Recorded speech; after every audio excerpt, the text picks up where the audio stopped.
Сейдал әдемі Мағжан Жұмабаев. Мағжан Жұмабаев шын есімі Әбілмағжан Бекенұлы.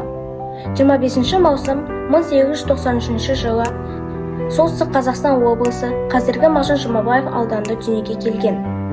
19 наурыз 1938 жылы Алматы қаласында дүниеден озды. Қазақ алаш қозғалысының қайраткері, ақын, қазақ әдебиетінің жарқын жұлдызы өкілі.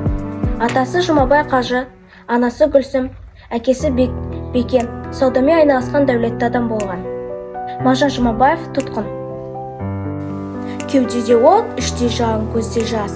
Күні түні қайғы жұтқан сорлыбас, сабан төсек тым қараңғы жатағы, наны қара, шайы қара, қарны аш.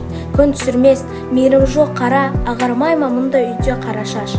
Жанында жоқ жан ашитын жақын жүз, тас бауырлар ыңғайына қарамас. Жарық сәуле, не ай, не күн көрсетпес, жақынын, ой бауырымын естірмес.